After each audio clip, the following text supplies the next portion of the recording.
Maka para muslimat sekalian, marilah kita menyayangi diri kita. Sebab Rasulullah membawakan mesej supaya wanita sayang diri dia. Berjuang untuk menyelamatkan diri kita daripada api neraka. Berjuang memastikan kita masuk syurga.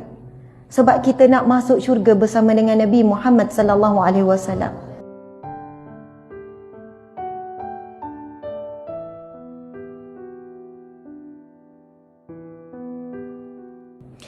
Bila kita sebut nama Nabi Muhammad sallallahu alaihi wasallam, siapa yang rindukan Nabi? Semua. Siapa yang sayang Nabi? Allahu akbar. Nabi Muhammad sallallahu alaihi wasallam ahsanun nas, ahsanul khaliqin. Sebaik-baik manusia, sebaik-baik ciptaan Allah. Dan Allah berikan anugerah sebaik-baik manusia ini kepada umat Nabi Muhammad sallallahu alaihi wasallam.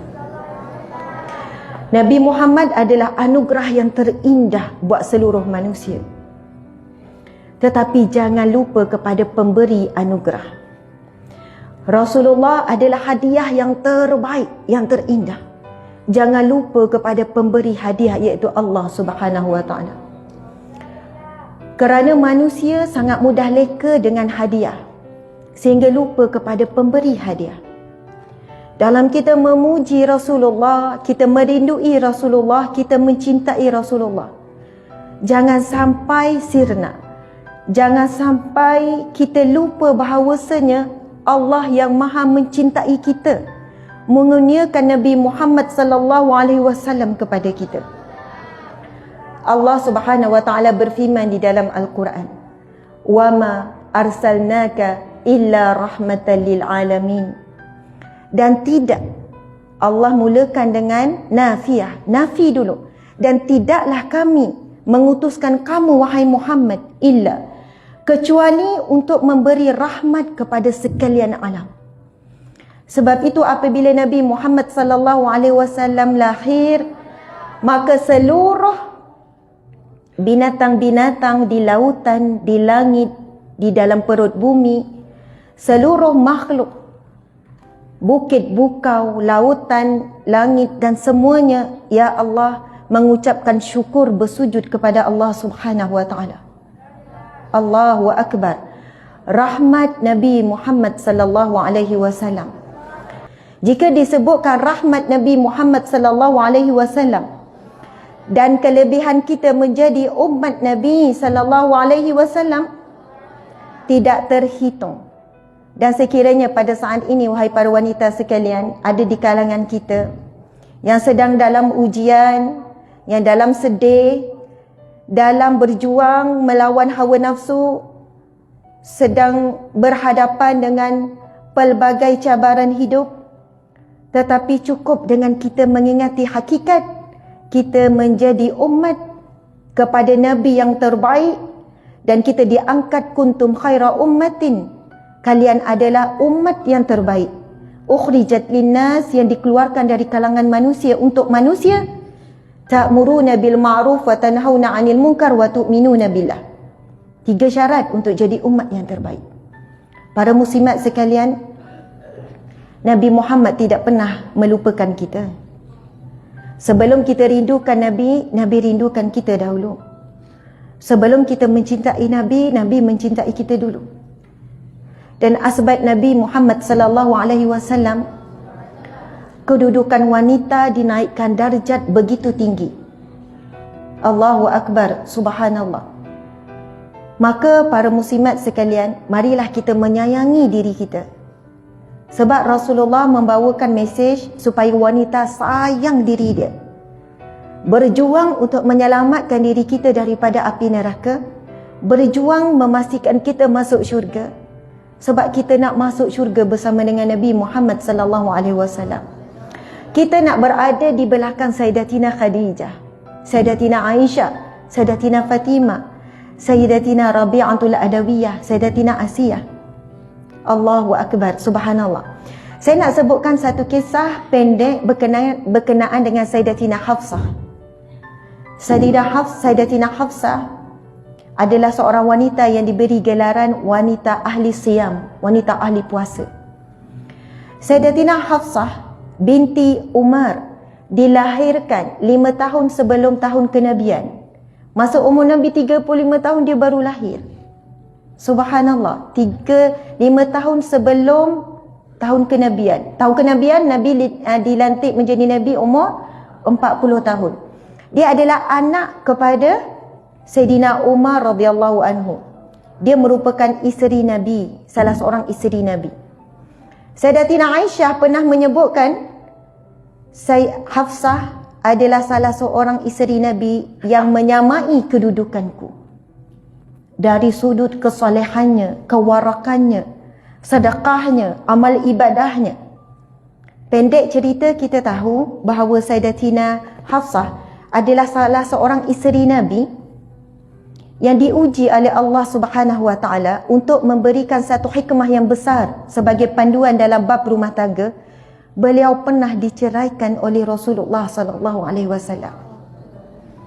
Lalu datang malaikat Jibril kepada Nabi Muhammad sallallahu alaihi wasallam. Malaikat Jibril menyebutkan dan meminta Rasulullah untuk merujuk kembali Sayyidatina Hafsah dengan menyebutkan dia adalah ahli puasa, ahli salat malam, dan dia adalah isterimu di sisi Allah Subhanahu wa taala. Allahu akbar. Yang disebut tentang ciri-ciri Sayyidatina Hafsah ini adalah dia adalah ahli puasa, dia ahli qiyamul lail, dan dia adalah isterimu di sisi Allah Subhanahu wa taala. Allahu akbar, masya-Allah. Muslimat yang saya hormati sekalian, agak-agak ada tak satu ibadah yang melekat pada diri kita sehingga kita boleh digelar sebagai mungkin wanita ini ahli sedekah, wanita ini ahli zikir, wanita ini ahli salawat, wanita ini ahli qiyam, ahli siyam, wanita ini akhlaknya mulia. Kita bimbang kita hanya ada ahli kapue. Minta maaf ya. Ahli kowe, ahli sekian, ahli sekian, ahli sekian. Tetapi apabila perkara yang berkaitan dengan akhirat, kita harus fikirkan diri kita di mahsyar kelak dibangkitkan dengan kumpulan mana. Allahu akbar. Ini memang perlu kita betul wahai muslimah. Kerana hawa nafsu kita sangat bijak tipu daya diri kita. Kita rasa kita dah solehah dengan penampilan kita. Kita rasa kita dah hijrah. Kalau sebelum ini belum menutup aurat. Tetapi rupanya kita hanya hijrah daripada maksiat zahir kepada maksiat batin. Kalau sebelum ini zahir kita bermaksiat kepada Allah. Namun bila kita berubah hadir majlis-majlis yang lebih baik, kita berpindah kepada maksiat batin dengan perasaan riak, perasaan ujub, perasaan ingin dipuji, perasaan rasa lebih baik. Muslimat sekalian, Allahu akbar. Sebab itulah sekiranya kita berada di majlis seperti ini pun kita sangat sukar untuk menjaga hati kita. Sangat susah untuk menitiskan setitis air mata daripada awal qasidah. Sangat susah hati kita ini nak berdetik, ya Allah, aku wanita yang penuh dosa. Aku ingin berubah. Aku ingin jadi wanita yang salihah, yang taat, yang hormat suami walau apa jua buruknya akhlak suami. Tetapi perjuangan untuk dapat wanita salihah tidak bersyarat suami itu baik. Tetapi kita nak jadi wanita salihah di pandangan Allah, pada sisi Allah. Hafsah diiktiraf oleh malaikat Jibril. Apa yang disebut oleh malaikat Jibril ini sudah tentu datangnya daripada Allah. Hafsah itu isterimu di sisi Allah.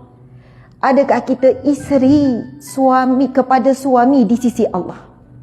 Adakah kita akan kekal bersama dengan suami kita di syurga Allah? Atau mungkin ada bidadari yang telah Allah sediakan jauh lebih baik daripada kita? Allahu akbar, Allahu akbar. Inilah perjuangan kita wahai muslimah. Rasulullah sallallahu alaihi wasallam sangat inginkan kita faham Perjuangan kita adalah sayang diri kita. Qu anfusakum, pelihara diri kamu. Wa ahlikum, dan ahli keluarga kamu daripada api neraka Allah Subhanahu wa taala. Allahu akbar, muslimat sekalian. Kita berada di satu majlis bi'ah salihah. Sebab itu saya rasa, sebab bila tengok semua wanita, qasidah wanita dan sebagainya, tidak ada cara lain untuk kita kekal berada di jalan-jalan kebenaran sampai bertemu dengan pertemuan yang terindah, melihat Rasulullah di hadapan mata kita.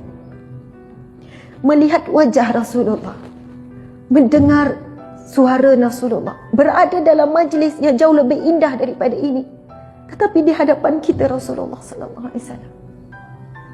Allahu akbar. Itu cita-cita, itu impian kita. Tapi cabaran kita begitu banyak. Namun Allah telah berikan kelebihan orang yang hadir majlis ilmu melalui hadis Nabi sallallahu alaihi wasallam, man salaka tariqan yaltamisu fihi ilman sahalallahu lahu tariqan ila jannah. Siapa yang menempuh perjalanan menuntut ilmu, maka Allah akan permudahkan, sahalallahu lahu, Allah akan mudahkan jalannya menuju ke syurga. Sebab itu nak disebutkan tidak ada jalan lain.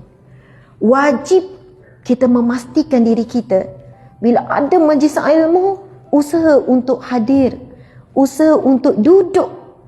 Sudah tentu berbeza yang hadir di alam maya dengan hadir di yang sebenar secara fizikal. Sudah tentu berbeza.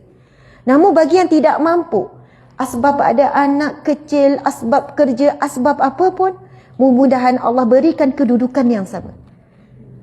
Allahu akbar. Muslimin muslimat yang dimati Allah sekalian, jangan kita tergolong di kalangan ini. Disebut dalam hadis Nabi, ada orang bila melihat majlis ilmu dia datang yang terawal, ada yang datang lewat, ada yang langsung tidak datang, ada yang langsung berpaling daripada majlis ilmu. Hadis Nabi tersebut, Nabi sebut Allah juga berpaling daripadanya. Sesungguhnya majlis ilmu ini adalah majlis Allah di atas dunia, di atas muka bumi. Siapa yang berpaling daripada majlis ilmu, maka Allah juga berpaling daripadanya.